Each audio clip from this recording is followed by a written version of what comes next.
A paz, irmãs, irmãos, enfim. Vamos logo começar a ler e meditar um pouquinho sobre a palavra de Deus, tema, finais dos tempos. Vamos lá. Você poderia abrir a sua Bíblia em Mateus 24, 20, ok? Aguardar só um pouquinho, você querendo. Acompanhe então nós, depois você verifica, ok? Porque é sempre bom a gente verificar. Ler e meditar sobre a palavra de Deus. Vamos lá. Orai para que a vossa fuga não se dê no inverno nem no sábado, porque nesse tempo haverá grande tribulação, como desde o princípio do mundo até agora não havia e nem haverá jamais. Não tivessem aqueles dias sido abreviados e ninguém seria salvo, mas por causa dos escolhidos, tais dias serão abreviados. Vamos continuar no mesmo livro de Mateus 29, capítulo 24, versículo 29. Logo em seguida, sobre a volta do Senhor. Logo em seguida, a tribulação, naquele dia, o sol se escurecerá, a lua não dará sua claridade, as estrelas cairão do firmamento e os poderes do céu serão abalados. Então aparecerá no céu o sinal do Filho do Homem. Todos os povos da terra se lamentarão e verão o Filho do Homem vindo sobre as nuvens do céu com poder e muita glória. E ele enviará os seus anjos com grande clangor de trombeta, os quais reunirão os seus escolhidos dos quatro ventos, de uma a outra extremidade dos céus. Amém? Louvado seja o nome do Senhor Jesus. Glória a Deus. Que dia glorioso será esse? Um terror para aqueles que ficarão para trás, mas uma alegria incalculável daqueles que farão parte do exército celestial do Senhor Jesus. Vamos à figueira. Vamos ilustrar aqui sobre a figueira. Continuando, capítulo 24, versículo 32. Aprendei, pois, a parábola da figueira. Quando já os seus ramos se renovam e as folhas brotam, sabeis que está próximo o verão. Assim também vós, quando vide todas essas coisas, sabei que está próximo às portas. Em verdade vos digo que não passará esta geração sem que tudo isso aconteça. Passará o céu e a terra, porém as minhas palavras não passarão. Como nos dias de Noé, dando continuidade. Mas a respeito daquele dia e hora, ninguém sabe, nem os anjos do céu, nem o Filho, senão somente o Pai. Pois assim como foi nos dias de Noé, também será a vinda do Filho do Homem. Porquanto, assim como nos dias anteriores ao dilúvio, comiam, bebiam, casavam-se, davam-se em casamento, até o dia que Noé entrou na arca, e não o perceberam, senão quando veio o dilúvio e levou a todos. Assim será também a vinda do Filho do Homem. Então, 2 estarão no campo, um será tomado, deixado o outro. 2 estarão trabalhando no moinho, uma será tomada e a outra deixada. Portanto, vigiai, porque não sabeis que o dia vem o vosso Senhor. Mas considerai isto: se o pai de família soubesse a que hora viria o ladrão, vigiaria e não deixaria que fosse arrombada a sua casa. Por isso ficai também vós apercebidos, porque a hora em que não cuidais, o Filho do Homem virá. Amém, prezados irmãos em Cristo. Você vê bem. Eu gosto também de frisar, de focar e pontualizar a parte que fala sobre os dias de Noé. Pouca pessoa, não vou dizer muitos, né? Mas existe um pequeno grupo que não sabe o tempo que o Noé levou para construir a arca. 100 anos. Significa que ele pregou durante 100 anos, alertando as pessoas sobre o grande dilúvio que ia devastar a terra. Mas ele era chamado de louco, ninguém considerava, o mundo estava totalmente voltado para os prazeres da carne e, irmãos, olha a nossa situação. As pessoas estão ou não estão focadas nos prazeres da carne? Satisfazer as suas vontades carnais, em todo sentido, se divertir conforme hoje fosse o último dia para eles, mas se divertir de uma forma que não agrada a Deus. E com isso, se distrai. Na época de Noé, o Noé, ele tanto fabricava, construía a arca, e ao mesmo tempo ele pregava. Ele alertava as pessoas para saírem daqueles erros, daqueles pecados. Eles eram obscenos, eles eram pessoas voltadas muito para a sexualidade. Ali predominava coisas muito voltadas para a sexualidade. E tem uma passagem na Bíblia que fala que no final dos tempos também o mundo estaria revestido de sexualidade. Olha o que a gente veia. A mesma coisa aconteceu na época de Noé. E ali ninguém dava ouvido a Noé. Noé pregou. Foram 100 anos fazendo a arca. E ali 100 anos chamado de louco e de um montão de coisa. Juntamente também com a sua família. A sua família era ofendida também. Graças a Deus, Noé, ele levou toda a família dele, não ficou um para trás. E, enfim, quando se passou 100 anos, o tempo limitado, entrou todos os animais.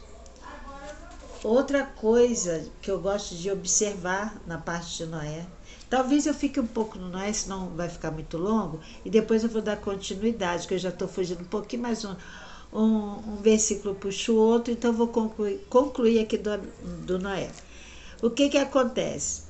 Quando estava tudo pronto, o Noé, juntamente com seus familiares, fecharam a arca. Mas veja bem, eles puxaram a arca, mas Deus trancou por fora.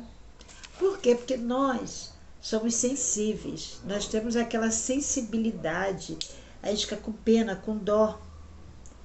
E a chance daquelas pessoas acabaram no exato momento que a arca ficou toda pronta e a porta foi fechada. Acabou a chance, não tinha mais chance para eles. E nisso toda a água já estava descendo, né? Toda a água já estava descendo. E as pessoas, quando começaram a perceber que a água estava subindo, estava havendo inundação, não ficou uma montanha. Dá para imaginar isso? Depois leia com calma e leia e comece a imaginar como foi aquela cena. E quando as águas cobriram tudo, eles batiam desesperadamente. Até onde eles puderam, eles bateram e gritavam pelo Noé. Eles queriam entrar na arca. E o Noé não podia fazer nada, porque a arca estava trancada por fora, porque Deus sabe, Deus conhece a gente. E era proibido abrir a arca. Não era mais para ninguém entrar. Quem tinha que ser salvo ali foi salvo, que foi Noé, sua família e todo casal de bicho, de animal. Aí veio o grande dilúvio, vários dias chovendo, inundou tudo. As montanhas mais altas foi inundada, imagina, não sobrou nada. Um ser vivente sobrou ali. Então a gente vê, hoje, quem é a Arca de Noé? São as igrejas. Não é só a minha, não, a que eu congrego. Não, de forma nenhuma. Eu entendo assim, eu não estou falando da falsa igreja, isso aí não precisa entrar nesse detalhe, é óbvio. Quando eu me refiro à igreja, eu me refiro à igreja verdadeira do Senhor Jesus, que graças a Deus é a maioria. Eu acredito assim, eu vejo assim, meus olhos enxergam isso. Espero que todos tenham esse entendimento, que quando nossos olhos são bons, o nosso corpo reflete. Por que eu vou olhar e vou dizer, não, devido a um mau exemplo, isso é muita igreja? Não, muita igreja, graças a Deus pelas muitas igrejas, sabe por quê, irmãos? Cada igreja é uma Arca de Noé. Ninguém vai poder falar, meu Deus, poxa vida, eu parei de congregar, sabe por quê? Eu não gostava da igreja que eu congregava, era assim, assado, eu não me sentia confortável, eu não gostava de algumas coisas, eu discordava de muita coisa e não é bom, eu sei que não é bom discordar, então eu saí de lá, vim para outra igreja, hoje eu faço parte dessa igreja. É mais uma arca. Você saiu de uma arca e entrou em outra. fique firme lá. Só que eu vou entrar num detalhe aqui. Igreja perfeita nessa terra não há, não existe. Qualquer igreja que a gente entre, se a gente ficar olhando para a esquerda, para a direita, para todos os lados, a gente vai ver. Sabe por quê? A igreja perfeita é aquela que vai para o céu. Quando chegarmos no céu, meu Deus, lá sim, a perfeição. Não há falhas. Não há ninguém dando informação equivocada de forma nenhuma. Então, irmãos queridos, só conte encontrar uma igreja 100% sem nenhuma falha quando a gente chegar no céu. Aqui na terra, em primeiro lugar, onde tem homem, onde tem ser humano, vai haver falha. Porque nós somos a origem do pecado. Por mais que a gente vigie, não, veja bem a diferença. Não vivemos na prática do pecado. Nós somos vulneráveis. A gente pode pecar no mau pensamento, no mau falar. De repente eu ofendi uma amiga, um amigo querido. Ofendi. E pronto, se eu ofendi a pessoa está magoada comigo, eu já estou pecando. Então eu peço perdão a Deus e Deus, através da sua misericórdia, nos perdoa. Isso é não viver na prática do pecado. É diferente daquele que vive na prática do pecado. Por exemplo, adultério, entre outras coisas. Sabe que está errado, está traindo, está agindo de má fé, mas o prazer da carne fala mais alto. E ignora os preceitos, os critérios de Deus, para que nós possamos buscar nossa santificação, devido àquele prazer carnal. Esse é o praticante do pecado, para Deus fala claramente. Ele ama o pecador, mas ele abomina a prática do pecado. Devemos ter esse cuidado nessas linhas.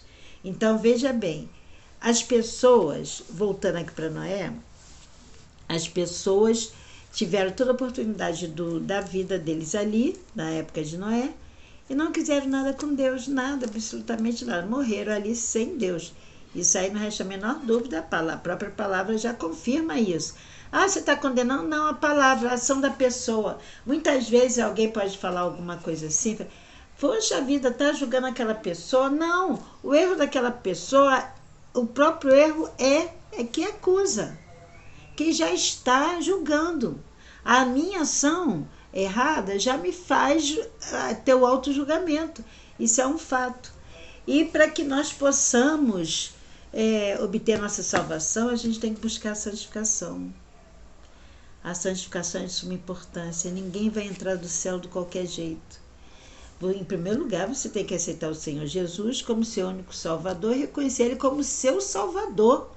Reconhecer que Ele se sacrificou, passou pela cruz, por erro nosso, para que nós pudéssemos ter a salvação. Porque se não fosse isso, não teríamos, estávamos condenados à eternidade em intensas trevas. Mas Deus amou o mundo de tal maneira que concedeu o seu Filho, disponibilizou o seu Filho, tirou o seu Filho da glória, veio aqui para a terra, se fez homem para que pudesse justificar a nossa salvação, o plano da salvação.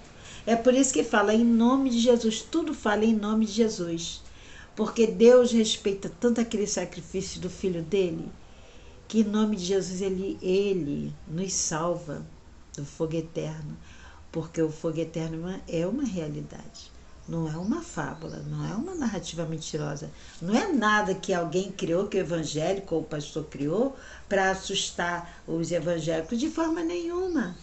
No bem da verdade, a Bíblia, o próprio Deus que nos alertou sobre isso.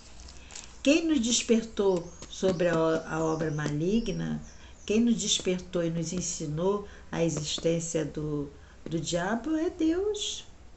Ele manda que a gente fique atento, porque Satanás ele vive 24 horas, olha, rondando a nossa vida, esperando oportunidade para nos tragarmos.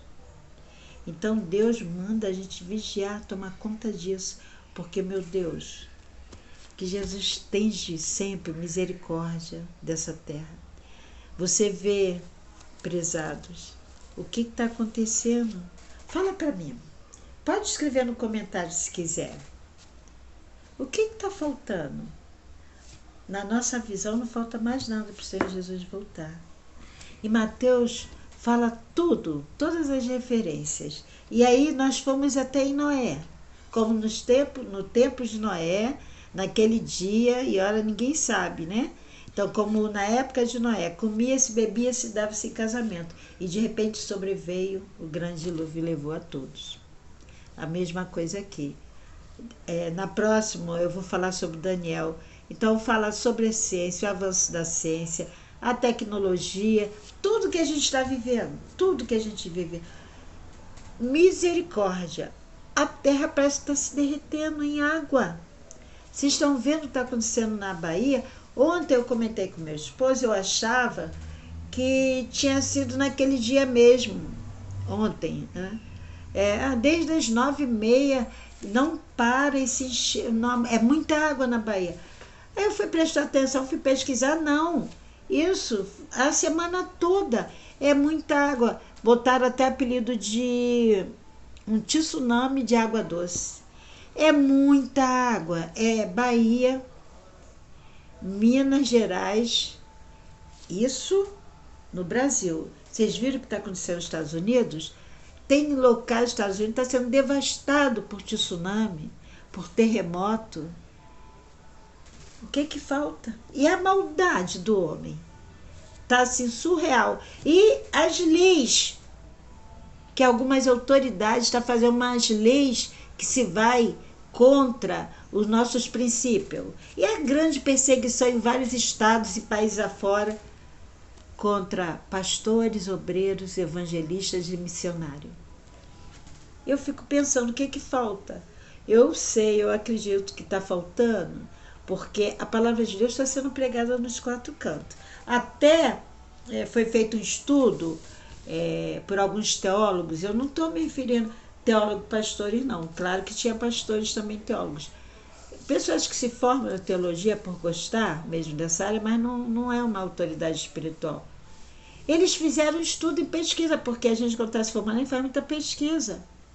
Eles verificaram que, comparando global, toda essa terra, o mundo todo, falta mais ou menos uns 10% apenas para ser evangelizado, para a palavra chegar até lá. Aí o círculo se fecha, a volta do Senhor.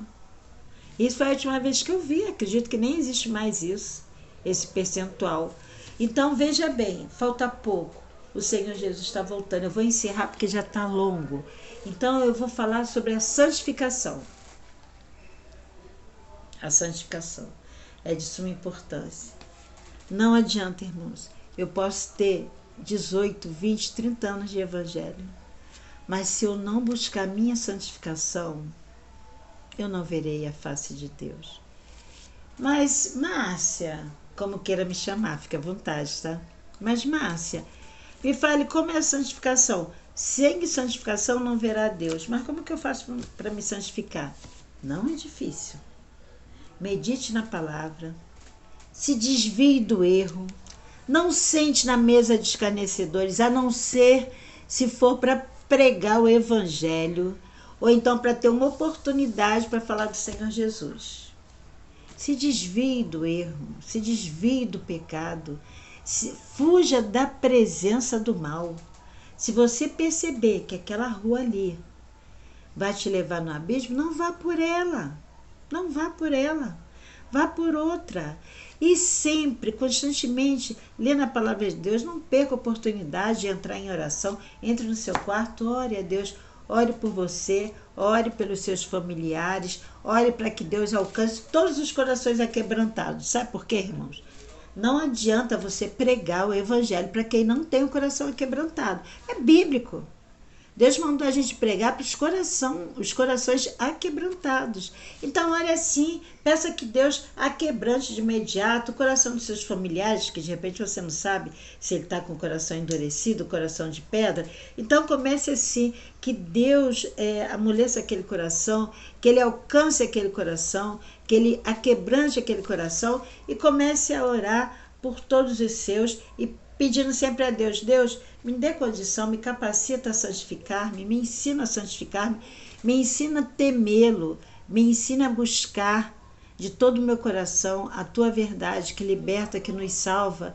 Eu quero entrar no céu, eu quero fazer parte. Eu desejo, Senhor Jesus, que o Espírito Santo se faça presente. Eu desejo fazer parte do exército celestial.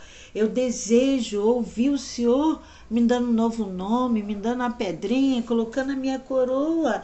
Eu desejo morar no céu. Tenho essa ânsia. Irmãos, no próximo vídeo eu vou lhe contar. Eu tive uma visão profética. Eu não tenho hábito de ter. Eu tive. Eu acho que eu estou tão feliz com isso, porque eu consegui entender o que Deus falou comigo na minha visão profética, que durante a semana eu vou fazer uma gravação e vou iniciar contando para vocês, tá bom, irmãos? De qualquer jeito, coloque seu nome aí se você quiser. Eu vou fazer a oração da meia-noite, vou estar orando e vou falar nome por nome, vou orar. Aquele nome que eu não lembrar, que não está aí, eu peço a Deus. Deus conhece a necessidade de todos e Deus certamente vai interceder e suprir todas as nossas necessidades. Quando Jesus não voltar, a gente precisa comer, trabalhar, estudar. Então a gente vai seguir na nossa rotina, mas veja bem, com o nosso coração e a nossa mente assim, atenta a todos os sinais. Porque se você estiver passando uma luta muito grande, lembre-se do que está escrito. Olha isso. Você lembra que está próximo a sua redenção. No momento de muita luta, olhe para o céu e lembre-se, Senhor, está próximo a minha redenção. Isso dá um alívio, isso dá um consolo no coração. E o Espírito Santo, ele nos atende, ele gosta desses pedidos, que é pedido espiritual. Jesus, me ensina a te respeitar, me ensina a respeitar meu próximo, me ensina a pregar teu evangelho. Eu tenho sede de almas, eu quero ganhar almas, muitas almas, eu quero ganhar toda a minha rua, eu quero ganhar todos, minha família, amigos, os de perto, não de perto. Eu quero ir para o céu juntamente com todos esses, ou encontrá-los lá, porque o céu não é lugar de amnésia, não. Nós vamos lembrar, sim, sem dor, sem sofrimento, mas vamos lembrar e vamos reconhecer um ao outro. Amém, irmãos? Que o Senhor Jesus abençoe a cada um de nós. Me desculpe, eu demorei, é muito difícil fazer correndo.